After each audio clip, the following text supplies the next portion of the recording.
sow a financial seed on your MasterCard, Visa, or Discover and watch the heavens open up and the blessings of the Lord come down on you.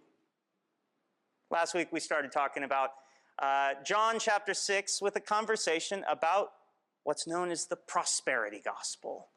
This idea that God wants you to have everything you could possibly want. He wants you to have $1 million. He wants you to get that raise at work. He wants you to have an attractive spouse. He wants you to have health and wealth and prosperity, everything you could ever dream of. The problem is you.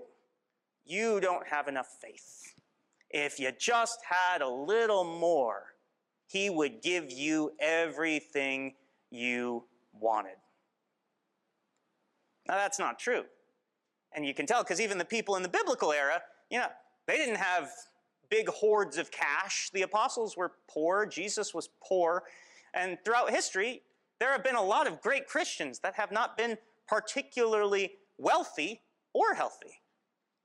Your faith does not directly correlate to you getting everything you've ever wanted. The prosperity gospel is not true, but I do want to clarify here. So I think we can go in the opposite direction pretty easily and end up in a bad place. We can say, oh, God doesn't like us talking about money. Maybe He can't handle money. Maybe I should never pray about money. Maybe I should never pray about health. Maybe God's a spiritual God, and He only handles spiritual things. So when I pray to God, I go with the spiritual stuff, but for the real world, for this life, I don't go to God about that, because that's too worldly. I can think of a monk from a long, long time ago named Evagrius. Isn't that a great name, by the way? Evagrius. He sounds like a wizard or something. So Evagrius the monk, he was someone who wrote about prayer. And he wrote a lot of good stuff, and he wrote a lot of bad stuff. It was kind of a toss-up. And he was writing on prayer, and he said, when you pray, if you're a really mature Christian, you should only have to pray one prayer. Thy will be done. That's it. You don't need to pray for anything else because you should just be able to trust God. Don't worry about the details. One prayer. Thy will be done. Thy will be done. Thy will be done. And I can see what he was trying to get at. I don't want to be uncharitable. There's some wisdom to that, but can't help but notice that it doesn't sound very much like what Jesus said. I mean, in Matthew chapter 7, verses 7 through 11, he said, which of you, if your son asks for bread, will give him a stone? Or if he asks for a fish, will give him a snake? If you then, though you are evil, know how to give good gifts to your children, how much more will your Father in heaven give good gifts to those who ask Him? To those who ask Him. You can ask God about stuff, food, and worldly things. And He gives the example specifically of, isn't this interesting? He says bread and fish. Those are two things He brings up that someone might ask for. And isn't that exactly what Jesus dealt with last week? We saw that He was dealing with bread and fish, the feeding of the 5,000. Now, the feeding of the 5,000, and remember, there were probably more than 5,000. 5,000 men. We don't know how many women and children, but feeding of the 5,000 sounds really cool, so we just go with that. The feeding of the 5,000, minimum 5,000, Jesus did this miracle, and were there symbolic and spiritual elements to it? Sure, but keep in mind, what was the primary reason Jesus did it? Because people were hungry. They needed something to eat. Our God is not just the God of the spiritual realm. He's not someone you can't go to about your real physical needs. Jesus cares. He cares about all of it, and He's the God over all of it. So don't fall into that opposite trap either of thinking, oh, Jesus doesn't care about physical stuff. He does. The problem with the prosperity gospel isn't that God can't give us whatever we ask for. God can do whatever He wants. He's God. The problem is sometimes we're more interested in the gifts than the giver. Sometimes we forget to seek God and trust Him, that He knows more than we do. Sometimes the things He is trying to help us with are things we don't even know about. We think our biggest problem might be, I don't have $1 million, but God can see other things. Sometimes he's working on our character. Sometimes he's teaching us to trust him. Sometimes he's teaching us all of these lessons that are really important in the face of eternity. Because if we only lived, 100 years or something like that, well, that would definitely change our needs, but we know we're eternal beings. There are things that are really important that go beyond this life, that God might be working on in us. We need to be open to God and trust him and let him work on what we need. Trust that he knows what we need and not get angry when we say, well, God hasn't given me all the stuff I want. God, you owe me some stuff. And this is one of those things we're going to keep hearing about as we continue going. If God's got all this power, why doesn't he give me all this stuff? Now, last week we looked, chapter 6, the beginning, we looked at the feeding of the 5,000, and we saw how Jesus turned to Philip, one of his disciples. And he said, hey, we need to feed all these people. And Philip said, I don't know how we're going to do that. We don't have the money. It's going to cost a small fortune to feed all these people. We don't have the logistics for it. I just don't know that this makes a lot of sense, Jesus. Jesus was testing him. Philip failed the test. Philip relied on what was in his control. He didn't rely on Jesus. He didn't trust him. He didn't turn to him. He tried to solve it by himself. He failed the test, but Andrew, a different disciple, introduces this young boy who gives Jesus his lunch of bread and fish. And Jesus takes that bread and fish and he starts handing it out. And he just keeps handing it out. He keeps going and going and going. Not only is he able to feed all of the people that had gathered there, there's actually food left over. There's whole baskets of food left over. It's not just enough for everyone to have their fill, it's more than enough. And then those people get to thinking, if Jesus can do this, what else can he give me? They want to force Jesus to become their king. Doesn't matter what he wants, they want him in charge so he can solve all the problems. And this is something I didn't talk about last week, but I wanted to touch on it because they say something. They say, surely this is the prophet who is come into the world. And from that, we learn that Jesus knows that that's what their intent is, to try to force him to become king. Why would they say that if that was their intent? It seems kind of an odd, random thing to say. So that's a reference to Deuteronomy chapter 18, verse 15. And that is where Moses is speaking to the Israelites, and he says, the Lord will raise up a prophet like me from among you. And Moses was the greatest prophet of all time. I mean, David was a great king, but Moses, he's the Ten Commandments guy. Moses is the one who got him out of Egypt. Moses is a big deal. You can't do better than Moses. And Moses said, there's gonna be a prophet like me. Some people were waiting on that prophet, the guy who was gonna be as incredible as Moses. And now here comes Jesus. Moses led them into the wilderness, and fed them bread from heaven, enough to sustain them for 40 years. Jesus leads them into the wilderness. He doesn't just give them enough bread from heaven to sustain them, he gives them more than enough. This guy's not only like Moses, he's even better. That's where that phrase connects, right? They want to make him king. And Jesus has had this offer before. At the beginning of his ministry, Jesus went into the wilderness where he was tempted by Satan. And one of the temptations Satan gave him was, bow down before me and everything you see will be yours. Of course, Jesus said no. Jesus does not need the approval of the world. He has authority of his own. He doesn't need an earthly crown. He has a heavenly one.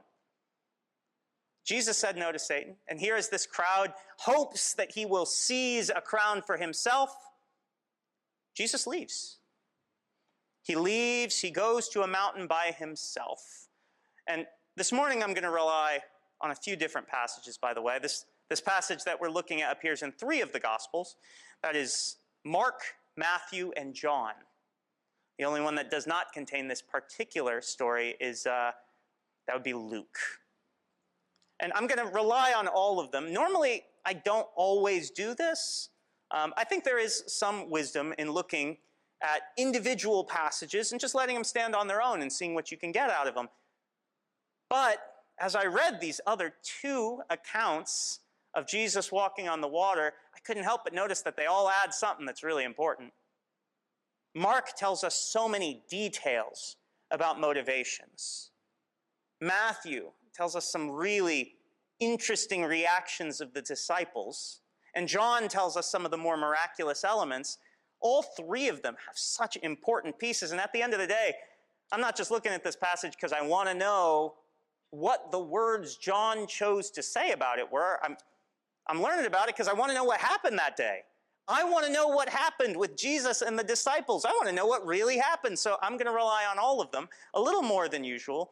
If you want to look at them in the coming week, I encourage you to. They're not that long and they're well worth it. The other two are Mark chapter 6, verses 45 through 52, and Matthew chapter 14, verses 22 to 33.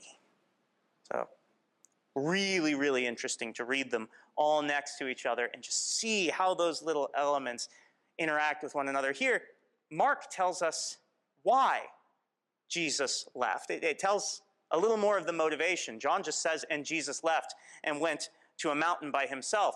Mark tells us he went to the mountain by himself to pray. So now we know what Jesus is doing. He's gone off. He is spending time with his Father in heaven. Jesus is on that mountain praying, and, well, before he leaves, see, verse 16, when that evening came, his disciples went down to the lake.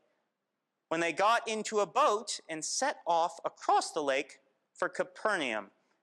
Again, we can rely on Mark to tell us the why. Why are these disciples getting into a boat and going off across the lake when Jesus is going up the mountain? Why don't they go follow him? And Mark tells us why. He says, well, Jesus told him to do that.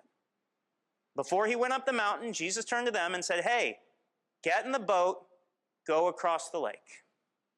I'll catch up.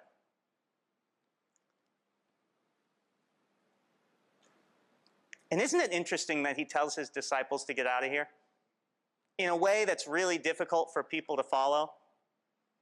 Because here the crowd wants Jesus to become king. They are so hopeful that Jesus will solve all of their problems. They've seen his divine power. Let's make this guy be our king. And don't you think that the disciples might have been a little tempted to do the same? They already believe in Jesus. They think he's incredible. They don't always understand him, but they know he's an impressive guy. And all these people want him to become king. Wouldn't there be that temptation to just say, maybe Jesus doesn't know what's best? Maybe he should be king. Maybe he doesn't believe in himself enough, and I believe in him more than he does. Jesus, yes, we're going to make you become king. The crowd is right. But rather than stay and allow them to be continually tempted to do something that is not good, Jesus tells them to get out of there. Good reminder for all of us. How often do we put ourselves in situations where we are tempted to do something that we know God wouldn't want us to do? And rather than leave, we just stay there and see how long we can make it continually fending off that temptation. Don't do that. Get out. Maybe you're in a situation where you're working with someone who's just irritating. They're just driving you nuts. You're talking to them, and they are just frustrating. They're getting everything wrong, and they're saying things that are crazy, and you're about to give them a piece of your mind. Get out of there. If you need to talk, come back later when you've cooled down. Don't allow yourself to continually be tempted. Remove yourself from the situation and come back later. Or maybe you're with a friend and you're enjoying your evening. You're chatting and you're having fun, and suddenly you start talking about things that aren't very edifying. Suddenly you start sniffing around some gossip, and you don't do it at first. You say, oh, we shouldn't talk about that. We shouldn't talk about that. But then you come around for another pass. Oh, but what was that? Oh, I shouldn't. And you just keep getting closer and closer. Don't do that. Get out of there. Get out of the situation. Go do something different. When you see yourself being tempted in an environment where it's continually coming at you, change your environment. Maybe Jesus is telling you, get out of there. Go. That's what he tells the disciples. Get out of here. This is not a good environment for you. Go. And so they get on this boat and they go. A strong wind was blowing and the waters grew rough. There seem to be an awful lot of storms on the Sea of Galilee, don't they? This is not the only miracle about a storm on the Sea of Galilee. I'm sure you remember another one where the storm is raging and Jesus is sleeping and the disciples go in and they tell him, Jesus, we need help. And he says, he just quiets the storm and tells them, why don't you guys have faith? Sea of Galilee seems to have a lot of storms on it. Why is that? It's actually a geographical feature. So Galilee is a mountainous region, and the Sea of Galilee is 600 feet below sea level. So when a wind comes whipping down off those mountains across the Sea of Galilee, it becomes pretty easy for weather to get rough. It's just a region that is given to storms because of its geography. Now these disciples, you know full well that some of them were experienced fishermen. This was not their first rodeo. It wasn't that they'd never seen a storm before, but this one is especially brutal. You see, John starts telling us about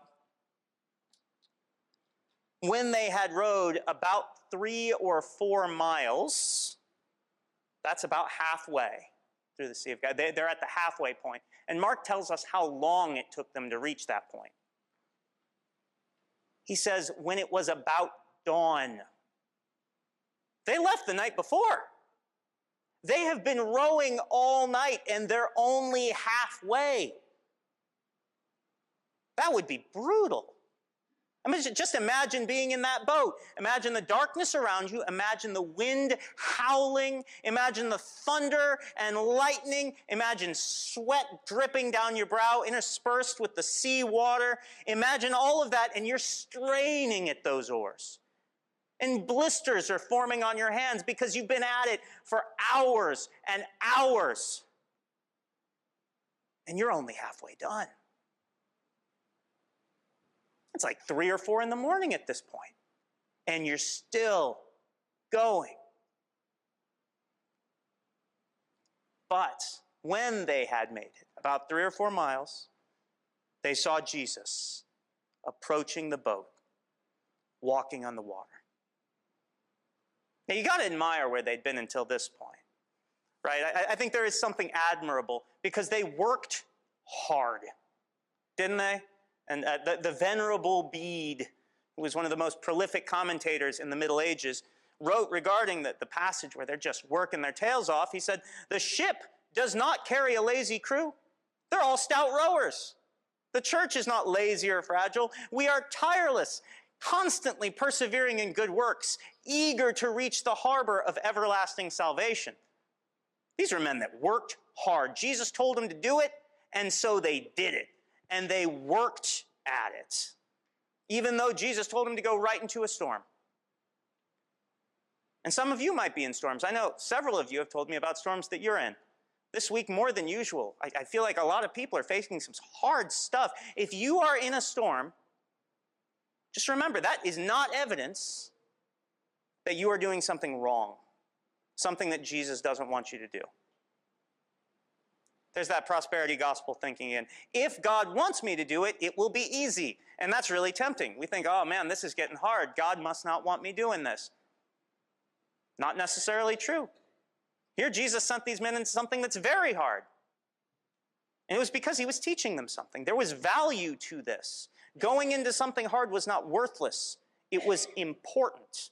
If you are in a storm, stay with it. You never know when you're right on the brink of something. You never know when Jesus is going to come walking to you over the waters. Because if you find yourself in one of the many storms of life, here's the thing, these disciples, where was Jesus to them? They didn't know. They can't see him.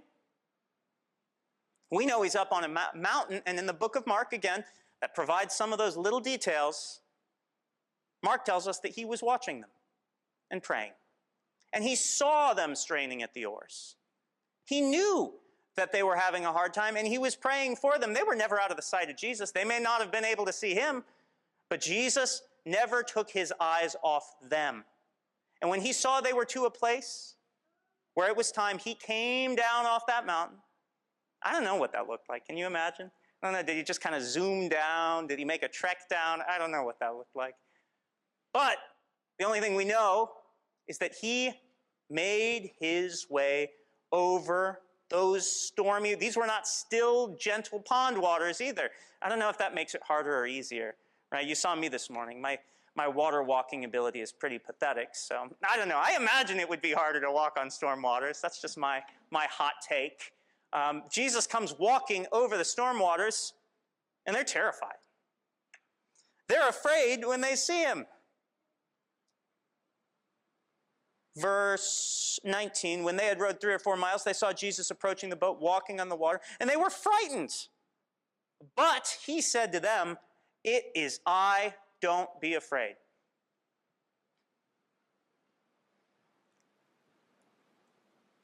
Maybe that is something that Jesus is saying to you if you're in a storm. If you're having a hard time, if you're facing something that's frustrating and just beating you down,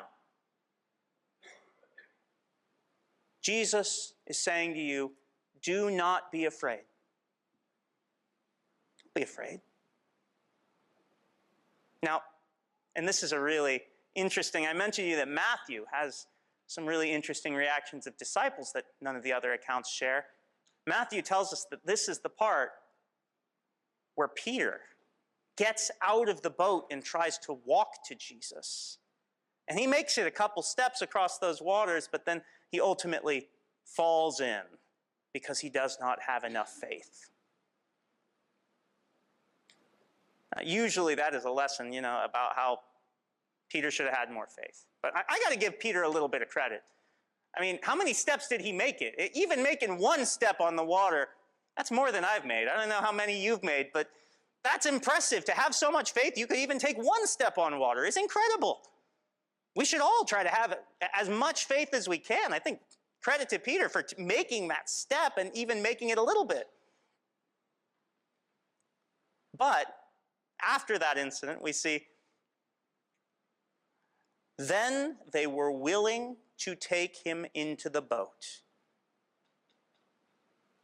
Then they were willing to take him into the boat.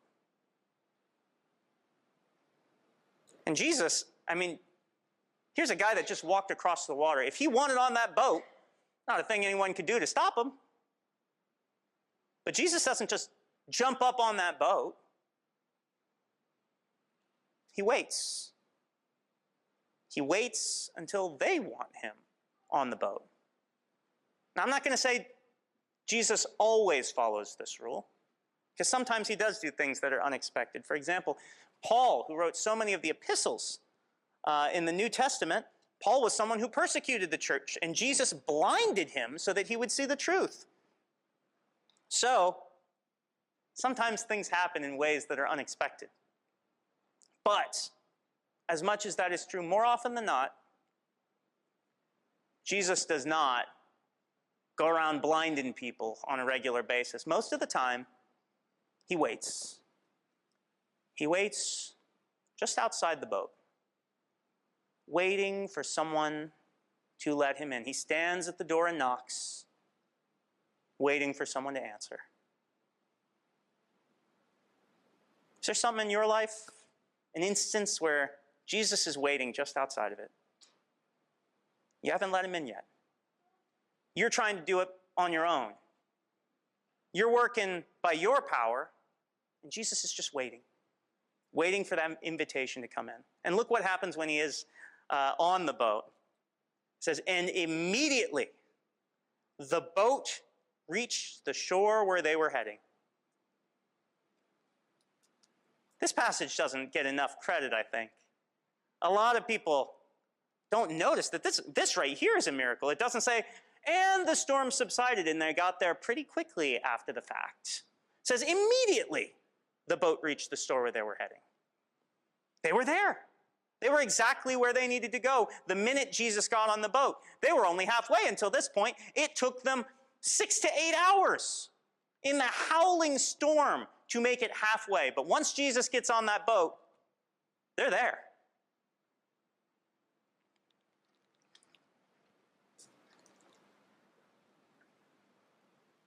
How many of you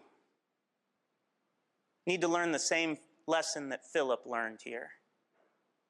That if you are trying to make it through something on your own power, it's going to be hard. Might not be enough. Maybe there is a storm in your life, a challenge that you're facing, something that you are straining at the oars and you're working hard and you are giving it all of your effort and you are making little to no headway. And Jesus is coming to you across the water. He is waiting. Let go of those oars.